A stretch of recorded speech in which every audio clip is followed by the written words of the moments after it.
이름으로 아멘.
오늘도 이 자리에서 선포되는 말씀이 바오로 사도와 같이 우리도 이 시대에 또 다른 바오로 사도가 되어서 선교 여정을 함께 떠나도록 합시다.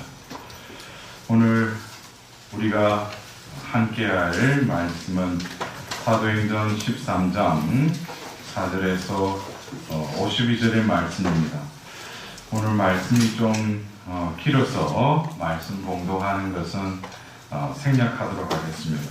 여러분들 읽어오셨죠? 네, 한 5분만 읽고 나머지 분들은 왜 내가 여기에 하나님께서 부르셨는지 네.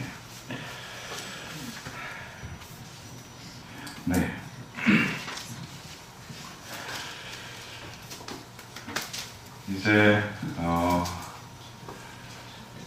가을인데 아직까지 지구 온난한지 문을 좀 열어놓으세요. 네.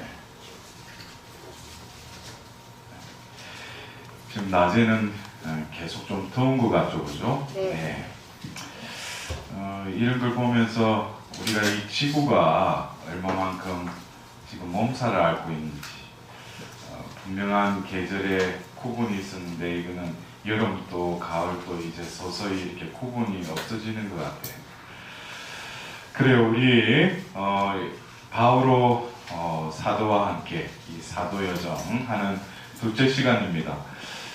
여러분들이 오늘 우리가 하게 될 1차 전도여행, 여러분들 성경 공부를 통해서도 이 바오로 사도의 이 선교 여정을 여러분들이 하셨겠지만, 좀 더 우리는 이제 뭡니까? 바오로 사도라는 거, 사울이었다가 바오로로 변화되어서 이제 그 복음을 전하는 그의 어떤 존재를 느끼면서 우리가 이 여정을 함께 하셔야 돼요. 그냥 바오로의 선교 여정이 아니라 우리는 지금 뭡니까? 우리가 사도로서의 삶을 살도록 또 하나님께서 이곳에 부르셨고, 또 그렇게 하나님께서 은총을 부여해 주시는데, 우리는 사도행전 9장에 한 그 청년의 그 모습을 보았죠. 그 이후에 여러 가지 과정을 통해서 이제 선교 여정을 떠나게 됩니다. 그의 마음속에 똑같은 한 사람이지만 그를 움직이는 또 다른 어떤 힘이 있다는 거예요. 그것을 우리가 느끼면서 이 선교 여정을 하지 않으면은 그 말 그대로 그 전에 했던 성경 공부나 별반 차이가 없다는 거죠. 어떤 의미인지 아시겠어요? 네. 예. 우리가 이 사도행전을 통해서 전반부에 어쩌면 이 13장 전에는 온 유다와 사마리아와 그까지 하느님께서 어떻게 성령께서 그들을 통해서 이 복음이 전해지는지, 그리고 이제 13장부터 어떻게 돼요? 이 바오로를 통해서 땅 끝에 이르기까지 이 복음이 전해지는 이것을 우리는 이렇게 바라보면서, 결국에는 이 사람들이 움직여서 복음을 전하지만 결국 사도행전 1장 8절에 그 말씀이 지금 이루어지고 있다는 거예요. 근데 이 말씀이 이루어진다는 것은 말씀이 성장한다는 거예요. 말씀이 전해지는 것, 또 말씀이 성장하는 것 역시 뭐예요? 뒤에서는 성령이 움직이고 계심을 우리는 그걸 알아차려야 돼요. 그냥 복음이 전해졌다, 너무 이렇게 심플하죠. 그 배후에 성령께서 그들을 이용해서 움직이시는 그 성령의 시대에 서막에 우리가 어떻게 성령께서 일하시는가. 예? 우리가 너무 성령하면은 우리 가톨릭 교회 안에서 너무 편협적인 부분적인 것만 성령의 역사하심이라고 생각을 하고 있어요. 특히 은사적으로. 예? 그래서 뭐 눈에 드러나는 어떤 현상이나 그걸 보고 성령이 하시는 일이라고 너무 폭한데서 생각하는데, 근원적으로 뭡니까? 이 교회를 이끌어 가시고 이 교회의 본연의 의무는 뭐예요? 선교죠. 복음을 전하는 것이죠. 그리고 이 땅에 복음화를 이루는 것이 이 교회의 지상 명령이라면 바로 성령께서는 그것을 뭐예요? 이끌어 가신다는 거예요. 그래서 우리가 이 사도기도에는 그 말 그대로 성령께서 이 시대의 나를 통해서 2000년이 지났지만 이 교회를 이끌어 가시는 성령께서 이제는 이 시대의 사도로서 나를 쓰시겠다는 거죠. 여러분들, 이 사도라는 이 존재감을 가지고 우리가 이제 본격적으로 이 성바오로의 사도 여정을 시작하도록 합시다. 근데 오늘 꽤 긴 귀절인데, 어쩌면 1차 전도 여행 때 특히 우리가 보게 될 비시디아 안티오키아에서 이 바오로가 설교하는 이 내용은 어떻게 보면 왜 이 선교를 하는가, 그리고 무엇을 선교를 하는가, 그것에 대해서 아주 중요한 텍스트가 바로 비시디아 안티오키아에서 했던 이 설교에 담겨져 있습니다. 그래서 우리가 선교를 한다는 것이 우리 성당에 나오라고 그것은 종교죠. 선교라는 것은 뭡니까? 복음을 전하는 거죠. 그렇다면 복음의 메시지는 무엇인가? 그것에 대한 오리지널이 어디 나와 있다는 게 바로 비시디아 안티오키아에서 바오로 사도가 처음으로 설교했던 그 메시지에 어떻게 보면은 선교의 본질과 그 메시지 캐리그마가 담겨져 있다는 거예요. 그 전에 우리는 여러분들이 너무나 저를 통해서 이제 사도기도에서는 키가 닳도록 들은 게 뭐예요? 성령께서 파견하신다는 거예요. 예? 지난 시간에 우리가 단식을 하고 그 모여있는 사람들이 뭐예요? 성령께서 바르나바와 바오로를 따로 세우라고 그래요. 그러니까 이것은 시작과 끝 역시 뭐예요? 성령으로부터 시작된다는 거예요. 우리 눈에는 보이지 않지만 이 교회의 일은 모든 시작은 무엇으로부터 연유된다는 거예요? 성령께서 이 일을 계획하시고 추진하시고 열매 맺게 해주신다는 거죠. 그래서 우리가 자칫 교회의 일원으로서 뭐 본당에서나 여러 공동체에서 봉사를 한답시고 하는 것이 성령의 어떤 힘을 얻지 않고 또 성령에 의지하지 않고 하면은 뭐예요? 일이 이루어진 것 같지만 뭐가 없어요?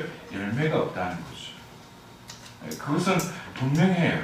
열매를 보면은 이것이 어디로부터 해서 시작이 되었는지, 어디로 연유해서 이 일이 진행이 되었는지를 분명히 분별할 수가 있습니다. 그래서 우리는 다시금 이 사도행전을 적었던 루카는 이 1차 전도 여행을 시작하면서 첫 마디가 성령께서 파견하신 바르나바와 사울이라고 이렇게 시작을 하고 있습니다. 그렇다면 성령께서 파견을 하셨다면 결국 성령이 이끄시는 대로 가야 되겠죠. 예? 내가 뭐 1차 전도 여행해서 어디를 가야 되겠다 해서 간다는 것은 어떻게 보면은 선교가 아니에요. 성령이 나를 제 쪽에서 가고자 하는 곳도 그분이 인도해 주신다는 거죠. 예. 그래서 선교는 결국에 뭐예요? 내가 하는 것이 아니라 나를 도구로 해서 성령이 하시는 것이라는 것을 우리가 염두에 둬야 돼요. 그래서 일단 이방인들의 교회라고도 할 수 있는 시리아의 안티오키아, 그 다음에 비시디아의 안티오키아, 똑같은 안티오키아죠, 그죠? 근데 이 지역은 바로 시리아, 그러니까 우리가 어떤 도시 이름도 뭐 어디 프로빈스 어떤 주 안에 있죠. 그 도 안에 있죠. 그러니까 경상남도, 그 다음에 뭐 충청북도 이것처럼 안티오키아라는 그 도시가 있는데 그 앞에 시리아와 비시디아는 뭐라는 거예요? 어떤 그 도를 말하는 거예요. 경상도, 전라도처럼.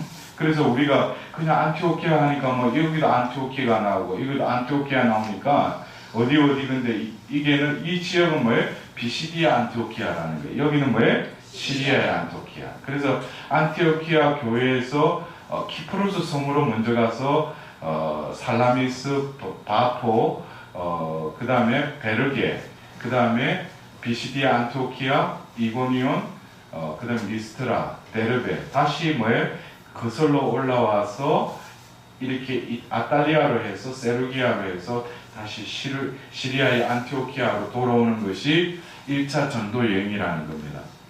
그래서 제가 처음에는 여러분들한테 이 지명도 어떻게든지 알게 해야 되겠다. 근데 제가 볼 때는 여러분들 무시하는 게 아니라 바쁘시니까 이런 것까지 또 뭐 일일이, 그러나 선택적으로 여러분들이 진정 이 바오로 사도와 함께 하시려면 어떻게 돼요? 그 도시를 외워야죠. 도시 지명을 외워야 돼요. 그래서 여러분들이 그 성경책 뒷면에 보면은 그 바오로 사도의 그 종교 여행 어떤 이렇게 그림이 있죠. 1차, 2차, 3차, 또 로마행. 그래서 우리가 이 전체의 이 지리적인 이 상황을 알고 바오로 사도가 이렇게 가면 지금 어떤 섬에 있구나, 또 어디로 올라가구나, 또 그래서 제가 지난번에 한번 그랬죠. 마르코라는 요한이라는 마르코가 뭐예요? 가다가 여기서 보면은 베르게로 가기 전에 보면 이 키프로스성까지는 따라갔다가 이 대륙으로 들어가는데 뭐예요? 자기는 더 이상 못 가겠다고 그랬죠. 그게 이 지역에 바로 보면은 토레스 산맥이라는 산맥이 있어요. 그래서 그거를 건너야지 이 비시디아 안티오키아로 넘어갈 수 있다는 거예요. 그런데 아마 그 앞에서 뭔가가 이 마르코가 이제 나는 안 가겠다고 그랬던 것 같아요. 그래서 아마 그런 어떤 지형적인 것을 알고 이 성경의 이 여정을 함께 하면은 좀 더 뭐예요? 생동감이 있죠.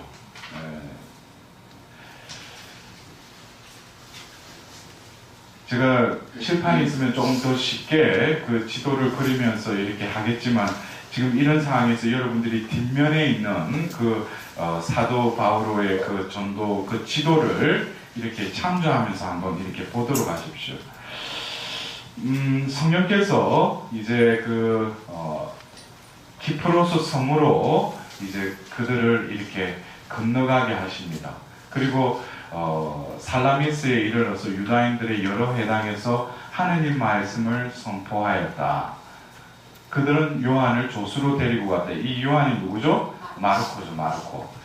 근데 우리가 여기서 주목해야 될 게 바오로 사도가 전도 여행을 할 때 자신은 이방인의 사도라고 알고 있었죠.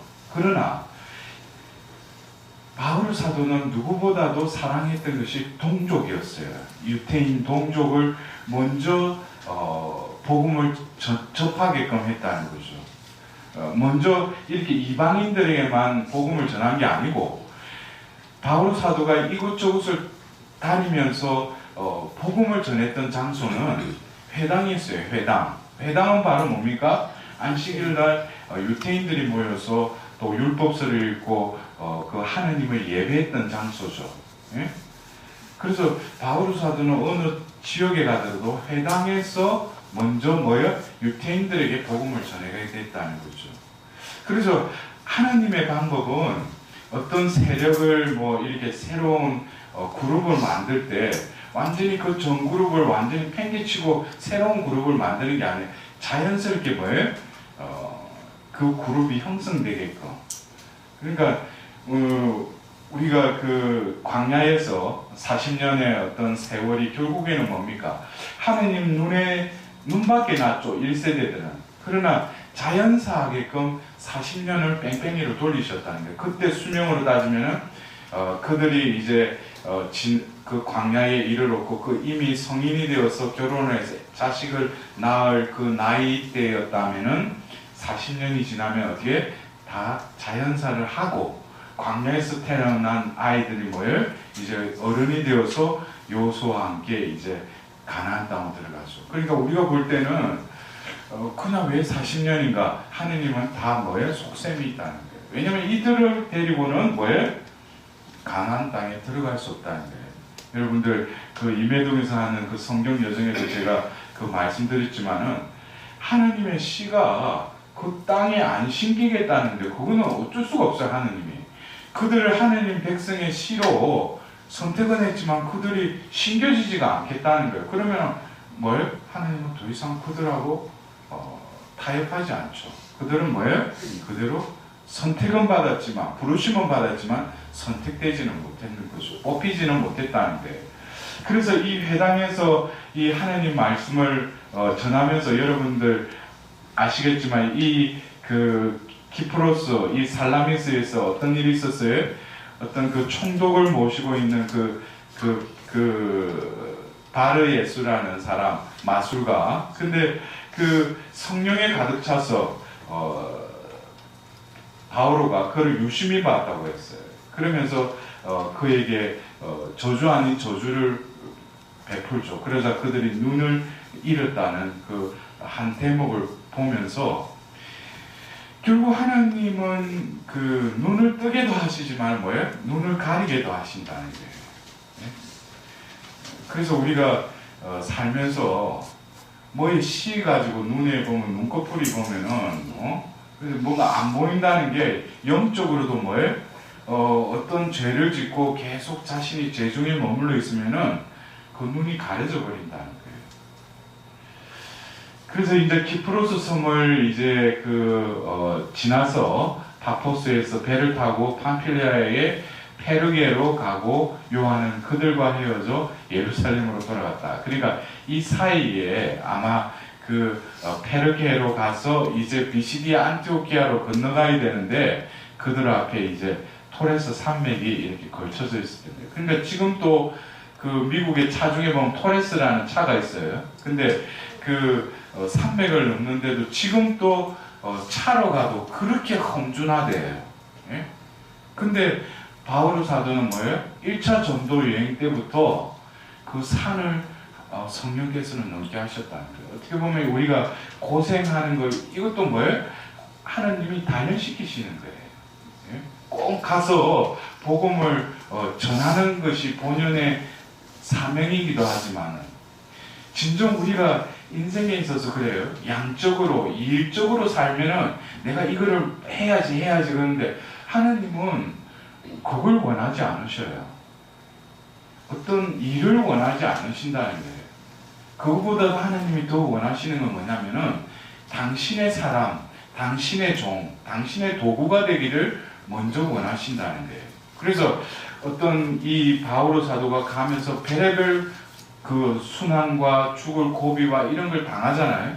그럴 때 우리가 인간적으로 생각하면은 야, 하나님이 바오로 사도 보고 복음을 전하는데 왜 저렇게 부수적인 일에 저렇게 육신적으로도 고통을 받게 만드는가? 차라리 어디 가서 보면 복음을 쉽게 수월하게 지내게끔 하나님이 인도하시게 하시면 되지 않을까? 우리가 생각할 때는 그렇게 생각할 수 있죠.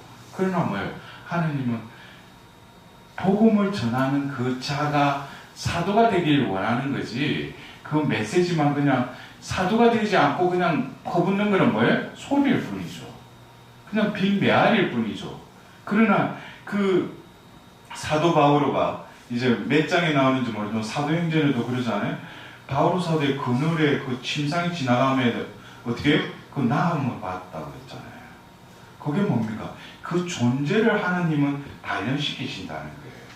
그래서 어떤 일을 시키고 뭐 성과를 내는 거 그거나 하나님은 그 사람이 당신의 도구가 되고 완전히 포도나무에 붙어있는 그 가지의 그 수액을 온전히 이 가지가 받아들이기만 하면은 그 열매는 30배, 60배, 100배 맺게 해주시는 분이 뭐예요? 하나님이시죠. 그러니까 우리가 이거를 볼 때, 야, 바오로 사도가 참 시련과 시련을 겪으면서도 저렇게 복음을 전했구나. 우리는 그렇게 단면적으로 볼 게 아니고, 하나님은 뭐예요? 하나님이 원하시는 것은 그를 당신의 도구로 쓰기를 원하신다는 거예요. 그래서 우리가 어떤 경우에 그래요.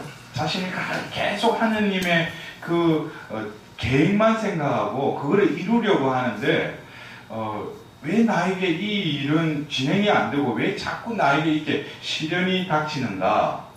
그것은 지금 우선적으로 하나님이 원하시는 게 뭐예요? 존재론적인 변화를 시키시려고 지금 하신다는 거예요. 근데 막상 하려고 하는 일은 이루어지지가 않아요. 뭔가 이루어지는 것 같아도 열매가 없어. 그건 하나님 뭐예요? 아직까지 성과를 이루는 건 우리 인간적인 노력으로도 이룰 수는 있죠. 그러나 열매가 얼마 가지 못한다는 거예요. 우리 주위에서도 교회에서 선풍적으로 무슨 운동이 일어나고 해가지고 사람들이 모이고 그런데 뭐예요? 뒤에 가보면 어디 안개처럼 쏙 사라져 버려요. 그거는 뭐예요? 처음에 성령께서 이끄셨는지 모르지만 어느 동안에는 성령의 이끄심에 순응했는지 모르지만 그 이후에 시련과 역경이 올 때 뭐예요? 거기에서 자신의 어떤 그것을 정화하기보다는 뭐예요? 그것을 부딪히려고 했기 때문에 결국 우리가 하나님께 부딪히는 뭐예요? 지만 손이지. 그래서 저도 제가 보면서 야, 하나님이 참 묘하시다. 그래서 저는 이제는 뭐예요? 절대 제가 먼저 앞에 안 갔어요. 왜냐하면 또 뒤통수 맞을 수 있기 때문에. 이제는 뭐예요?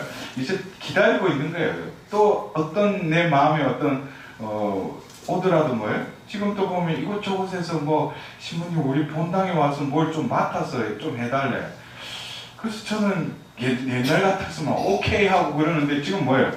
또 앉아서 주님 이게 당신의 뜻입니까? 당신의 뜻입니까? 또 기다리는 거예요. 그리고 저에게 그것을 원하신다는 어떤 사인을 달라고. 제가 봐도 제가 많이 바뀌었어요. 네. 그래서 여기에 가서도 뭡니까? 안식일에 회당에 들어가 앉았다는 거예요. 그래서 바오로 사도가 그러잖아요. 이스라엘 유대인들을 위해서 얼마나 그 동족에 대한 사랑이 지극했던가. 그 사랑이 지극했기 때문에 그들이 율법의 어떤 카테고리 속에 갇혀 있는 것을 누구보다도 아파했던 사람이 누구예요? 바오로 사도였죠. 그러나 하나님은 뭐예요? 그 율법을 신봉했던 바오로를 완전히 성령께서 사로잡으시자 뭐예요? 그의 어떤 가치관이나 인생관이나 모든 자신이 어릴 때부터 배워왔던 모든 것을 그는 뭐라고 했다고 해요? 쓰레기로 여겼다고 그랬어요. 여러분들 내가 살아오면서 이렇게 했던 거 하나님이 나를 도구로 쓸 때는 아무 필요가 없어요. 내가 과거에 잘 나가고 내가 어느 대학 나오고 그거 하나님은 그런 게 오히려 뭐예요? 걸림돌이 돼요. 그래서 하나님이 어떤 때는 뭐예요? 인간적으로 보면 무식하고 좀 보잘것없는 사람을 들으세요.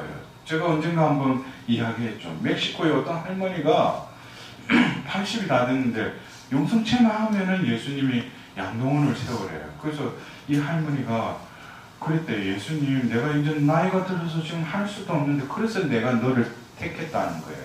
그래서 너는 어디 사람들 앞에 서서 그냥 외쳐라 이래요.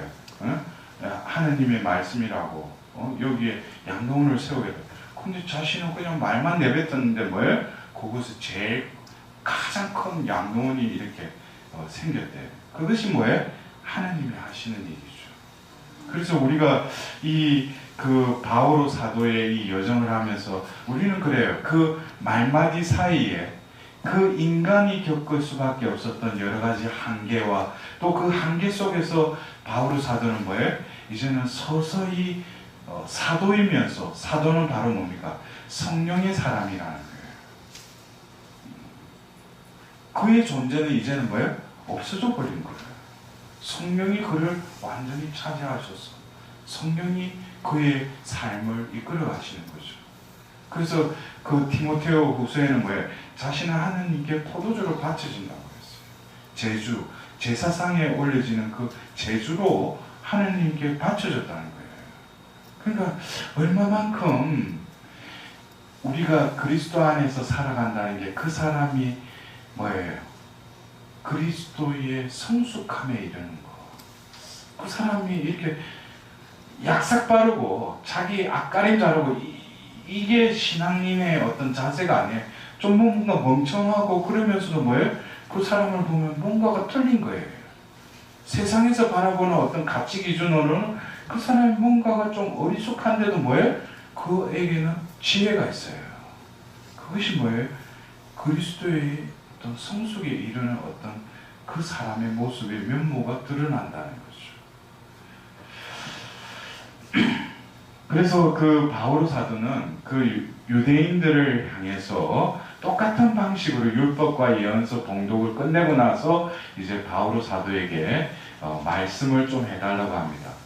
그러면서 바오로 사도는 구약의 역사를 아주 일목요연하게, 저는 이걸 보면서 이 바오로 사도가 복음을 전하는데 먼저 예수님으로부터 들어가는 게 아니고 구약의 내용을 아주 일목요연하게 이렇게 요약해서 이렇게 설교하는 모습 보면서 저는 개인적으로 하는 게 감사했어요.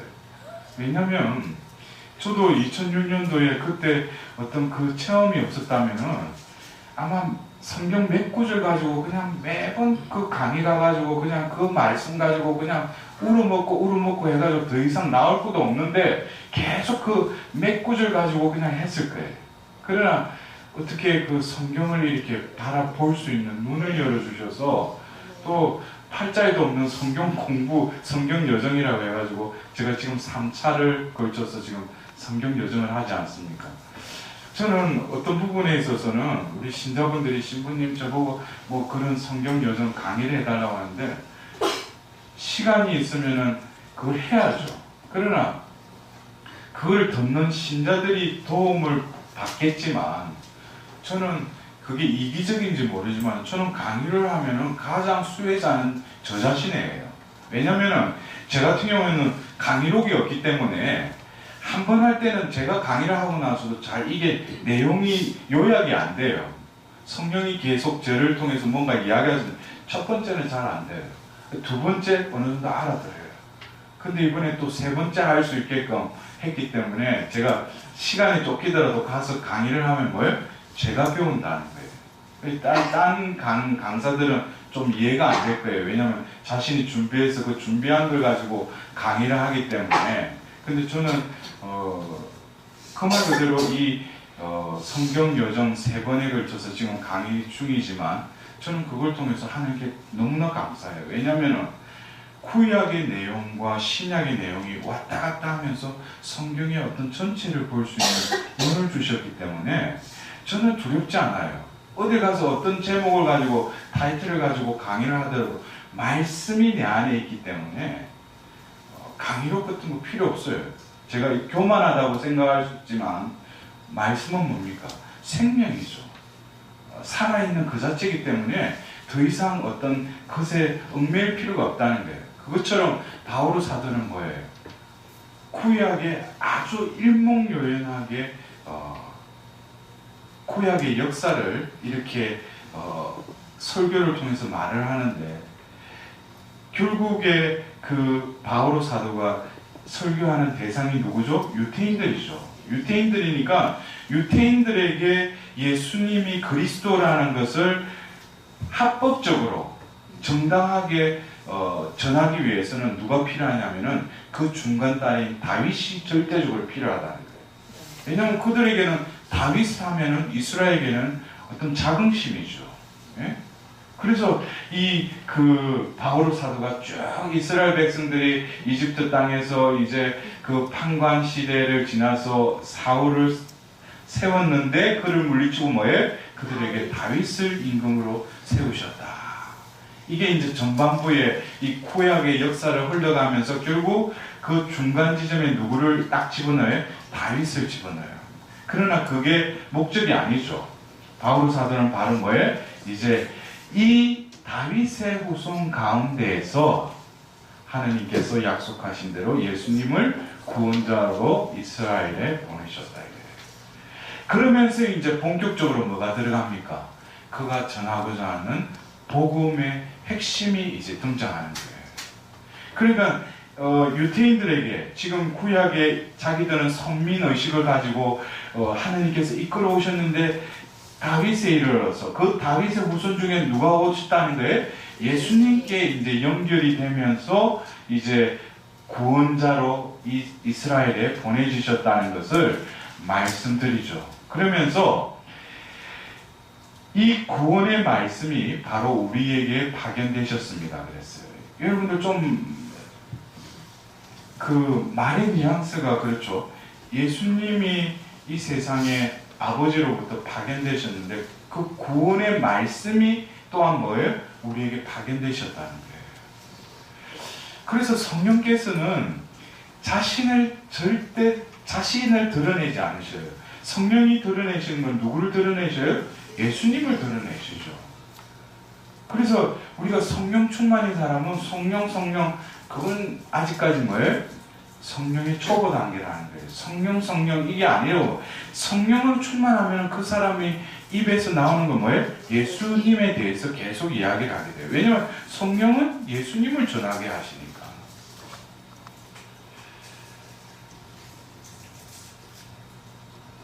그래서 이제 이 바오로 사도는 무엇에 대해서 우리 그리스도교의 핵심이 뭔가? 그것은 바로 뭡니까? 예수님은 죽으시고 묻히시고 부활하셨다. 이게 바로 뭡니까? 그리스도교의 캐리그마라는 거예요. 다른 메시지가 없어요. 지금 바오로 사도가 비시디아 안티오키아에 가서 복음을 전하는 데 있어서 그들이 유대인이기 때문에 예수님의 어떤 정통성에 있어서 다윗을 통해서 예수님을 이렇게 이분이 바로 구원자이시다. 근데 왜 이분이 구원자이신가? 그것은 딴 거 없다는 거예요. 우리 동족이 그분을 십자가에 못 박혀 죽였지만 그분은 뭐예요? 사흘 만에 다시 살아나셨다는 거예요.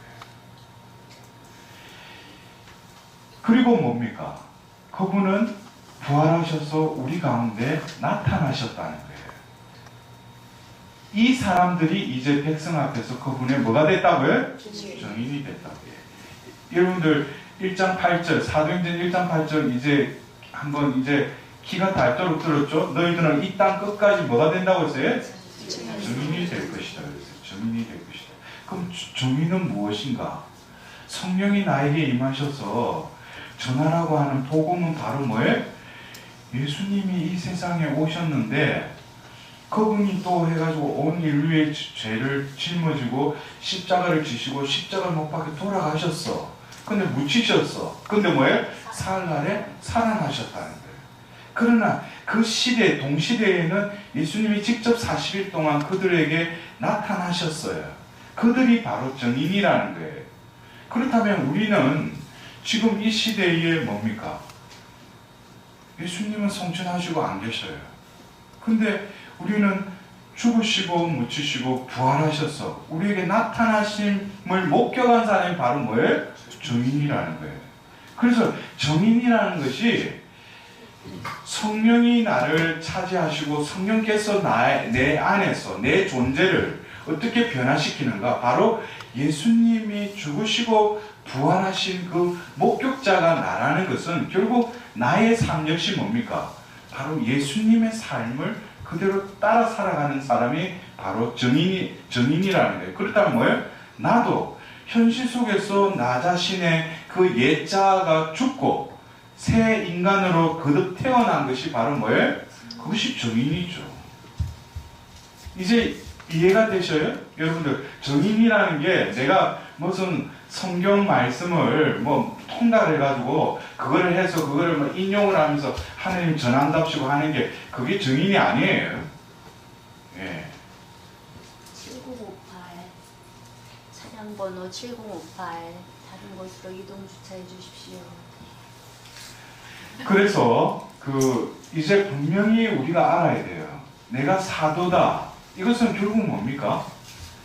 예수님의 메시지를 우리가 증거하고 전하는 사람이 사도인데 우리에게 임하신 성령께서는 바로 우리에게 무엇을 드러내길 원하신다는 거예요?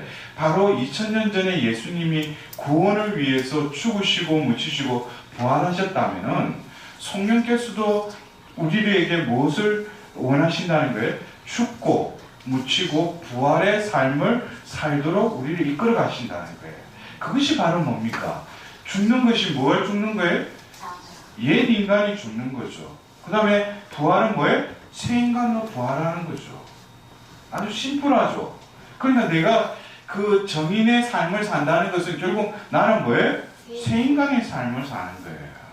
그래서 제가 자꾸 새 인간 하는 게 무슨 뭐 이게 갱생원도 아니고 무슨 새 인간 되라고 그게 아니죠. 우리는 복음을 전하기 위해서는 내가 먼저 뭐예요? 하느님이 나를 통해서 하신 위협을 드러내야죠. 내가 과거에 이러한 삶을 살았는데 하느님이 나에게 내 삶을 계획하셔서 성령께서 내 안에 내주하시면서 내 삶이 바뀌었다는 거예요. 뭐로 바뀌었다? 내가 과거에는 진짜 개망나니로 살았는데 지금 뭐예요? 완전히 딴 사람이 됐다는 거예요. 내가 갱생한 게 아니고 성령에 의해서 내가 바뀌어버린 거예요. 변형이 되어버린 거죠. 그게 뭐예요? 성령이 하시는 일이요 성령의 사람이라는 거예요. 근데 우리 일각에 뭡니까? 성령 한다고 해가지고 일어나는 현상만 보고 일어나는 기적만 쫓아다니잖아요. 그들이 말하는 성령은 어떻게 보면 바깥에 있는 게 아니에요. 이미 우리는 세례 때 우리 안에 계신 성령께서는 바로 우리를 어떻게 자꾸 이끌어 가셔요? 너 예수 그리스도와 함께 죽지 않았느냐? 그러면 예수 그리스도와 함께 부활해야 되지 않느냐? 그럼 너는 부활의 삶을 살아야 되지 않느냐? 그럼 네 인간적으로 할 수 없으니까 뭐예요? 하나님께 온전히 의탁해야죠. 성령이 내 안에 움직여야지 옛 인간이 이제는 더 이상 내 안에서 요동치지 않죠. 여러분들 이제 분명히 이 정인이라는 개념을 아시겠어요? 예. 그래서 이 기쁜 소식을 전합니다. 그랬어요. 여러분에게 이 기쁜 소식을 전합니다. 여러분들 기쁜 소식이 이게 뭐예요? 예수님이 사도 바울은 뭐예요? 자신은 직접 부활하신 예수님을 목격은 하지 않았지만 그 이후에 다마스쿠스로 가다가 예수님을 만났어요. 그러나 그 예루살렘의 사도들은 그를 인정하지 않았죠. 왜냐하면 예수님과 함께 공생에 함께 하지 않았기 때문에. 그러나 바오로 사도는 뭐예요? 나는 이 기쁜 소식을 전한다고 했어요. 이 기쁜 소식. 여러분들 기쁜 소식이라는 게 그냥 나자렛 사람 예수님이 죽으시고 묻히시고 부활하셨다는 것, 그게 기쁜 소식인 것 같아요. 그것은 표면적인 기쁜 소식이죠. 바오로 사도가 내가 지금 기쁜 소식을 전한다는 이거는 뭐냐면은 예수님이 죽고 묻히고 부활하셨는데 바로 내가 지금 이 소식을 전하는 나도 바로 내가 옛 자아가 죽고 지금 새로운 인간으로 여러분들 앞에 서서 내가 지금 이 소식을 전한다. 그럴 때 이 소식이 뭐예요? 기쁜 소식이 되죠. 내가 기뻐야지 소식이 전할 때 기쁜 소식이 되지. 나는 내 마음이 복잡하고 근데 뭐예요? 기쁜 소식이라 그건 기쁜 소식이 아니죠. 기쁜 소리죠, 그냥. 네? 그래서 이게 결국 뭡니까? 우리에게 뭘 실현시켜 주셨다는 거예요. 하나님은 우리에게 이루어 주셨다는 거예요. 이루어졌다는 거죠.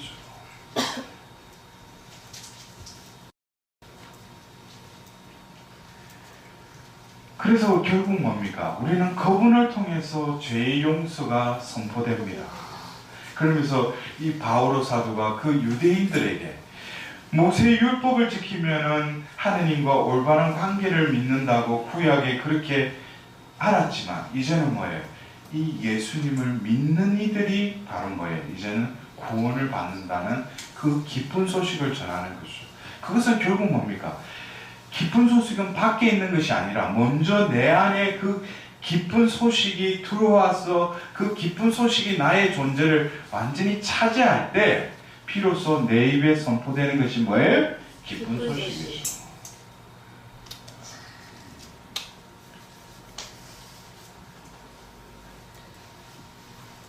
그래서 이 바오로 사도는 다시금 말합니다. 하느님 말씀을 먼저 여러분이 누구죠?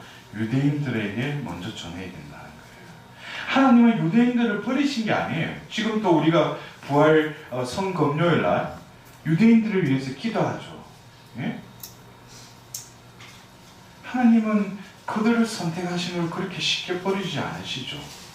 그러나 그들에게는 가려진 또 다른 그 장벽이 있기 때문에 그것을 받아들이지 못하지만 결국 바오로 사도가 이제는 뭡니까? 자신이 모태에서부터 이방인의 사도로 선택을 받았죠. 그래서 그는 바로 이방인에게 간 것이 아니라 동족인 유대인들에게 가서 복음을 전했죠. 그러나 그들이 그 복음을 거부했어요. 그러자 뭐예요? 이제는 뭡니까? 합당하지 못하다고 판단하니 이제 우리는 다른 민족들에게 돌았습니다. 그랬어요. 이런 부분들이 뭡니까? 내가 교회 안에서 봉사한답시고 한다고 하면서 중요한 것은 뭐예요? 먼저 자기 가정부터 돌봐야죠. 가정은 쑥대밭인데 밖에 나와서 복음 전한다고 하는 뭔가 이 어불성설이. 바오로 사도는 뭐예요? 먼저 동족에게 가서 복음을, 그 기쁜 소식을 전했다는 거예요. 근데 그들이 거부하면 뭐예요? 이제는 밖으로 나갔어요. 이제 이방 민족들에게 복음을 전하겠다는 거예요. 그러면서 사실 주님께서는 이렇게 우리에게 명령하셨습니다. 땅끝까지 구원을 가져가도록 내가 너를 다른 민족들의 빛으로 세웠다. 그러나 우리는 그래요. 저런 걸 볼 때 와, 유태인들이 왜 저렇게 강팍하냐, 왜 저렇게 마음의 문을 닫는가. 근데 여러분들 보세요. 모세가 10번 기적을 일으킬 수 있었던 결국 뭐예요? 그 탈출기에 분명히 몇 번에 걸쳐서 그래요. 하느님이 파라오의 마음을 완고하게 만들었다는 거예요. 그것도 우리는 몰라요. 저 사람이 왜 저렇게, 내가 틀림없이 복음을 전하는데 저 사람 왜 저렇게 안 받아들일까? 그거 걱정하지 마셔요. 그럴 때는 잽싸게 뭐예요? 발에 먼지를 틀고 그냥 떠나세요. 왜냐면 나는 할 바를 했을 뿐이지. 중요한 것은 뭐예요? 그런 어떤 상황을 이끌어 가시는 것은 하느님이지, 내가 거기 가서 뭐 종교한답시고 안 되면은 또 막 계속 그 집에 가고 보면 전화하고 그럴 필요 없어요. 중요한 것은 분명한 자신이 복음화가 되어서 그 사람에게 기쁜 소식을 전했다면 받아들이는 것은 그 사람이라는 거죠. 우리가 자꾸 그 사람을 뭐 끌어서 할 필요는 없어요. 그런 사람들은 뭐예요? 강제로 했기 때문에 그 사람들은 또 자연스럽게 떨어져 나가죠. 그래서 하나님의 어떤 그 때를 이제 바오로 사도는 이미 뭡니까? 자신이 얼마만큼 하나님께 반하는 행동을 했기 때문에, 또 회개를 했기 때문에 이 모든 현상들을 이제는 뭐예요? 그냥 받아들이는 거예요. 이것도 뭔가 하나님의 뭔가 뜻이 있다. 그래서 뭐예요? 아주 미련을 갖지 않고 이제 이방인들을 향해서 항하겠다는 거죠. 그래서 다른 민족들은 뭐예요? 이 말을 듣고 기뻐하며 주님의 말씀을 또 찬양했다고 하는 거예요. 그래서 하느님 앞에 이렇게 모이는 이들은 어쩌면 버림받고 소외되고 시련 중에 있는 이들이 모일 수밖에 없는 게, 세상에 기대고 세상의 어떤 달콤한 그 소식에는 이제는 뭐예요? 더 이상 미련이 없는 거예요. 그런 자에게는 뭐가 들립니까? 이제 복음이 들리기 시작하는 거죠. 그래서 이제 극기야는 이제 유다인들이 여기서 보면 하나님을 섬기는 이들이라는 표현이 나와요. 사도행전 곳곳에 보면은 바오로 사도가 이렇게 그 선교 여정을 하면서 그 고을에 보면, 그 도시에 보면 하나님을 섬기는 자들이 있어요. 근데 여기는 보면 하나님을 섬기는 기부인들이라고 나와 있어요. 그러니까 아마 그 뭐 부부든지 아마 그 파가 있는 것 같아. 근데 그 그룹이 하나님을 섬기는 이들이래 가지고 바오로 사도가 이제 3차 전도 여행을 끝내고 이제 예루살렘에 걸쳐서 카이사리로 갈 때 이제 이 바로 하나님을 섬기는 이들이 이제 포복을 해서 바오로 사도를 죽이려고 해요. 그러니까 이들은 겉으로는 하나님을 섬기는 이라고 그러는데 결국에 뭐예요? 하나님 섭리를 가로막는 이들이죠. 그래서 본격적으로 뭡니까? 이제 박해가 이제 시작된다는 거예요. 그러니까 이 선교가 너무 수월하게 된다. 이것도 뭐예요? 뭔가가 이게 제대로 됐는지, 하나님의 말씀을 전하는 그 여정 속에서는 분명히 뭐예요? 악들은 발동을 한다는 거죠. 그래서 우리가 그런 시련이 올 때 우리는 그 시련에 굴복할 것이 아니라 그때 우리는 확신을 가져야죠. 아, 지금 뭔가가 하나님의 어떤 섭리가 진행 중이구나. 그래서 뭐예요? 더 강건해져야죠. 그래서 여러분들 어떤 경우에 너무 일이 순조롭게 되고 뭐 사람들한테 인정받고 그 공동체에서 그거 조심해야 돼요. 그거는 또 다른 바벨탑을 쌓는 거예요. 한순간에 뭐예요? 하느님은 그 존재를 복음화시키기를 원하는 거지, 네가 이곳에서 그런 일하고 성과 올리기 위해서 내가 이곳에 너를 필요로 하지 않는다는 것을 빨리 깨달으십시오. 그래서 그들은 또 발에 먼지를 틀고 이제 이코니온으로 가죠. 제가 시간이 이제 돼서 이제 마지막으로 성령께서 파견해줬던 그 바르나바와 바오로. 근데 오늘 이 42절에 뭐라고 했어요? 제자들은 기쁨과 성령으로 가득 차 있었다고 했어요. 그들은 조금 전만 해도 박해를 받았는데 예수님이 좀 세상이 주는 평화와 내가 주는 평화는 다르다고 그랬어요. 이제는 뭐예요? 그들이 아무리 주위에서 나에게 박해를 하고 나에게 이 복음을 전하는데 방해를 하더라도 내 안에 있는 이 평화는 빼앗아갈 수 없는 거예요. 왜냐하면 하느님이 주셨으니까. 그래서 이들은 기쁨과 성령으로 가득 차 있다고 했어요. 여러분들, 그래서 우리가 성령의 사람, 성령의 이끄심에 사는 사람들은 자신의 정상을 한번 보셔요. 마음의 움직임을 보세요. 내가 어떤 현실적으로 힘든 일이 생겼어요. 시련이 닥쳤어요. 그때는 아주 좋은 기회예요. 자신이 진정 성령의 사람인지를 분별할 수 있는 그 기회예요. 그런 상황 속에서 내 마음이 뭐예요? 평화롭고 기쁜 사람은 뭐예요? 그 사람은 성령이 사로잡은 사람이에요.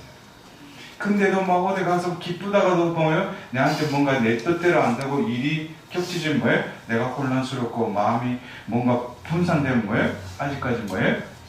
양다리를 거치고 있다는 거죠. 예.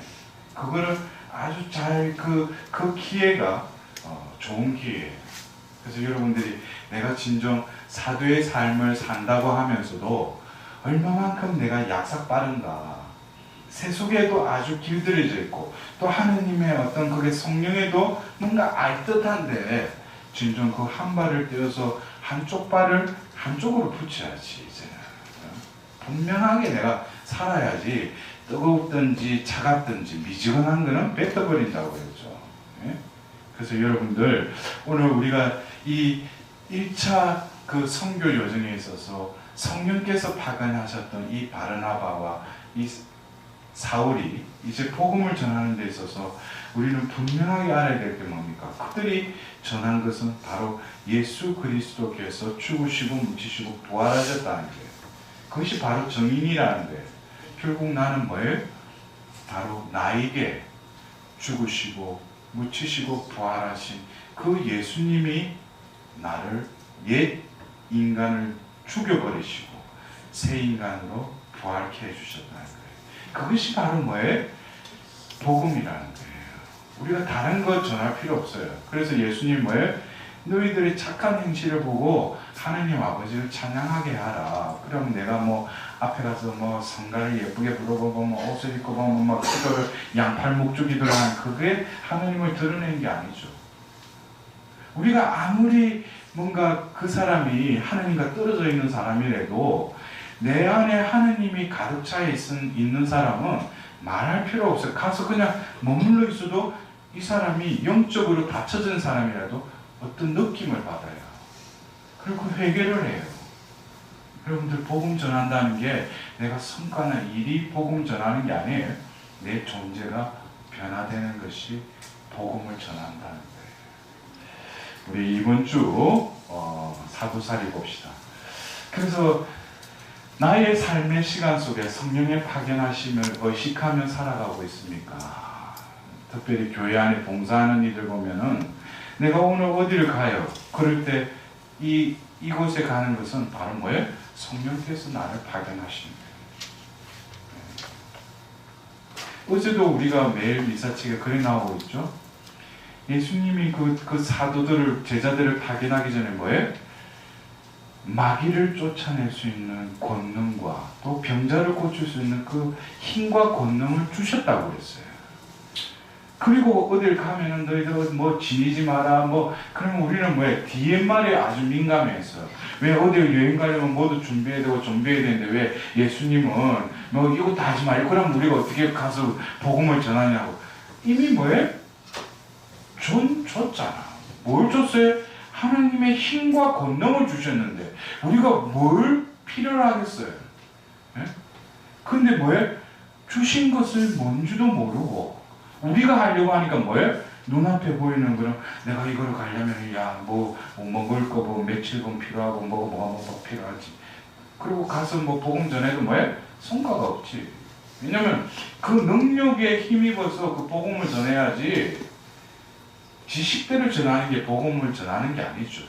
그래서 우리는 이제 여러분들이 집에 있더라도 하루에 눈을 떠서 하루에 시간을 하면서도 뭐예요? 내가 주방에 가서 일할 때 뭐예요? 성령께서 나를 파견하다. 내가 가족들을 위해서 요리를 할 때도 뭐예요? 성령께서 나에게 이 일을 하게끔 하신다는 그런 마음을 해보셔요. 그리고 바깥에 나갈 때 뭐 스케줄 하고 어디 뭐 마트 가야지 뭐 어디 누구 만나러 가야지 그러지 말고 성령께서 나를 지금 파견하시구나. 그러면 그곳에 가더라도 헛꼰대에 눈 돌리지 않죠.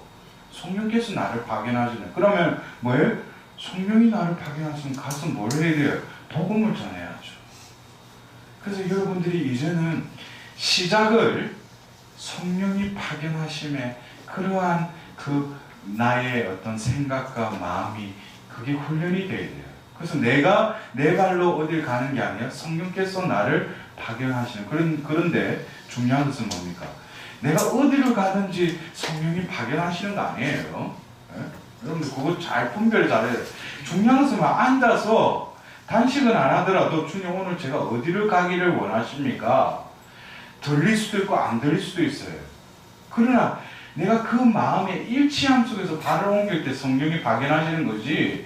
지가 오늘 가가지고 누굴 만나서 개모임 가서 보면 뭐 또 술 마시고 그럴 건데 그것도 보면 성령이 나를 파견하셔서 그거는 뭐예요? 지 생각이 아니에요. 그건 자칫 잘못하면 성령을 모두 가는 거예요. 그게. 예? 그래서 어떤 제가 말씀드리고자 하는 그 의미를 아시겠죠? 내가 어디를 가든지 그럴 때는 뭐예요?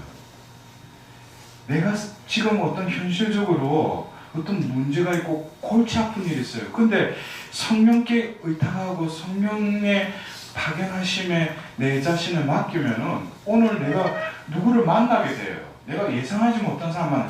근데 그 사람을 통해서 하나님이 이거 이루어 주신다니까요. 근데 뭐예요? 지 식대로 하려니까 뭐예요? 지 짜여진 그 테두리 안에서 왔다 갔다 하는 거예요. 쳇바퀴 돌듯이. 그래서 여러분들이 무슨 그 새로운 세상을 체험하시려면 내가 매번 하는 이 바운다리 안에서도 뭐예요? 성령이 파견하시면은 새로운 세상에 접하게 된다는 거예요. 예? 그리고 제가 말씀드렸듯이 나는 예수님의 죽고 묻히시고 부활하신 복음을 살고 전하고 있느냐 이거예요. 우리가 많은 것을 전할 것이 아니고 바로 뭐예요? 예수님은 바로 우리의 죄 때문에 죽으시고 묻히셨으나 그분은 사흘날에 부활하셨다. 이것이 뭐예요? 우리의 삶이 되어야 돼요. 그래서 제가 언젠가 한번 말씀드렸죠. 어떤 그 장터에서 그 나물 파는 할머니가 매일 얼굴이 기쁘고 뭐 웃음이 가득하니까 사람들이 무슨 저 할머니는 매일 얼굴이 밝고 매일 기뻐하니까 그래서 가서 물어봤대. 왜 할머니는 왜 그렇게 기쁘시냐고. 그러니까 나는 다른 거 없다고. 내가 믿는 예수님이 죽으셨다가 사흘 만에 부활하셨대. 그래서 내가 뭐 골치 아픈 일이나 내 마음속에 너무나 슬픈 일이나 이런 게 있을 때도 사흘 동안 그냥 가만히 기다린다는 거예요. 사흘 동안. 왜냐면 예수님이 사흘 만에 부활하셨으니까 나도 틀림없이 예수님과 함께 그분의 십자가에 같이 죽으면은 사흘 만에 부활시켜 줄 거라는 거예요. 근데 내 인생의 여정을 보니까 진짜 사흘 동안 그냥 예수님 안에서 죽은 채로 가만히 있으니까 사흘 후에는 내 마음에 기쁨이 생기다는 거예요. 그 문제도 해결이 되더라고요. 근데 어떻게 보면 그 할머니가 복음을 사는 거예요. 그분이 그냥 나물 몇 개지 해놓고 하지만 그분은 복음을 전하는 거예요. 여러분들 어쩌면 우리가 핵심적인 것을 그냥 간과한 채로 떠벌리고 보면 그냥 부스러기만 쫓아다니는 우리가 아닌가. 분명한 핵심을 우리가 알아야 돼요. 예수님은 부활하신다. 부활하기 전에 어떻게 되는 거예요? 죽으셨다는 거예요. 죽고 부활하신. 이것이 바로 내 삶이요. 바로 그것이 뭐예요? 복음을 전하는 삶이라. 그래, 우리 기도하도록 합시다. 좋으신 주님, 여기에 모인 당신의 자녀들이 우리 각자가 이 시대의 증인이 될 수 있도록 세례 때 우리에게 죽고 묻히고 부활의 삶을 살도록 우리를 부르셨지만 우리의 삶은 진정 죽지도 못하고 또 부활하지도 못하는 이것도 아닌 저것도 아닌 어중간한 삶을 우리는 살아가고 있는지 모릅니다. 주님, 오늘 바르나바와 그 바오로가 기쁨과 성령으로 가득 차 있다고 오늘 말씀을 통해서 바라보는 그들의 모습이 이 세상에 무엇을 가지고 내 계획을 이루어서 느끼는 기쁨이 아님은 어쩌면 박해와 수모와 딸돌림 속에서도 당신을 믿음으로 얻는 그 기쁨이 유일한 기쁨임을 알았기에 이제는 내가 사는 것이 아니라 내 안에 사시는 그 성령께서 예수 그리스도를 살게 하심을 저희는 믿사오니 주님, 이 시대에 당신의 증인이 될 수 있도록 저를 축복하여 주소서. 이 모든 기원들을 우리 주 예수 그리스도를 통하여 비나이다. 아멘.